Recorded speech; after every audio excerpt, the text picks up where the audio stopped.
মৌসুমী বায়ুর প্রভাবে উত্তরবঙ্গের কিছু জেলায় ইতিমধ্যে ভারী থেকে অতি ভারী বৃষ্টির সতর্কতা জারি করেছে হাওয়া অফিস। কিন্তু দক্ষিণে এখনো মৌসুমী বায়ুর দেখা নেই। আলিপুর সূত্রে পাওয়া খবর অনুযায়ী গাঙ্গেয় দক্ষিণবঙ্গে বর্ষার প্রবেশ ঘটতে এখনো দিন কয়েক অপেক্ষা করতেই হবে। ততদিন পর্যন্ত পশ্চিমের জেলাগুলিতে তাপপ্রবাহ চলবে। কলকাতা দক্ষিণবঙ্গে আর্দ্রতাজনিত অস্বস্তি জারি থাকবে। হাওয়া অফিস সূত্রে খবর অনুযায়ী মৌসুমী অক্ষরেখা বর্তমানে আটকে রয়েছে মালদায়, আর সেই কারণে দক্ষিণবঙ্গের বৃষ্টির দেখা নেই।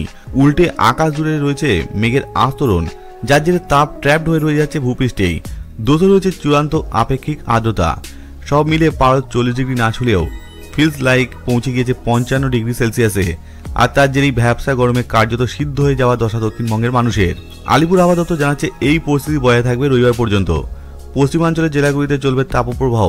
গরম হাওয়া বইবে বাঁকুড়া, পুরুলিয়া, ঝাড়গ্রাম, বীরভূম, পূর্ব ও পশ্চিম বর্ধমান, মুর্শিদাবাদ, নদিয়া এবং পশ্চিম মেদিনীপুর জেলায়। কলকাতা সহ গাঙ্গেয় দক্ষিণবঙ্গের জেলাগুলিতে আংশিক মেঘলা আকাশ থাকবে। তবে আবহাওয়াবিদদের অনুমান বুধবারের মধ্যে রাজ্যের দক্ষিণ অংশে প্রবেশ করবে মৌসুমী বায়ু। তার জেরে রবিবার বিকেলের পর থেকেই আবহাওয়া বদলানোর সম্ভাবনা। শুরু হয়ে যেতে পারে বজ্রবিদ্যুৎ সহ প্রাক বর্ষার বৃষ্টি।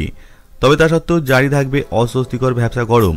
সোমবারও তাপপ্রবাহ চলবে পুরুলিয়া, বাঁকুড়া, পশ্চিম মেদিনীপুর, ঝাড়গ্রাম এবং পশ্চিম বর্ধমান জেলায়। বাকি জেলাগুলিতে বজ্র বিদ্যুৎ সহ বৃষ্টি হলেও অস্বস্তিকর আবহাওয়া থাকবে।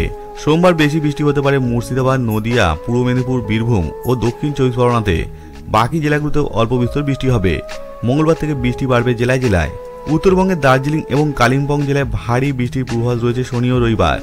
মালদহ এবং 2 দিনাজপুরে হালকা মাঝারি বৃষ্টি হতে পারে। এই 3টি জেলায় রবিবার পর্যন্ত বৃষ্টির সঙ্গে তাপপ্রবাহের সতর্কতা রয়েছে। তবে উত্তরবঙ্গের উপরের দিকে পার্বত্য জেলাগুলিতে আগামী 48 ঘন্টায় ভারী থেকে অতি ভারী বৃষ্টির সতর্কতা। মঙ্গলবার থেকে একটু কমলেও শুক্রবার পর্যন্ত চলবে বৃষ্টি। পার্বত্য এলাকাগুলিতে ভারী বৃষ্টিপাতের জেরে ধস নামার আশঙ্কা রয়েছে বলে জানিয়েছে হাওয়া অফিস।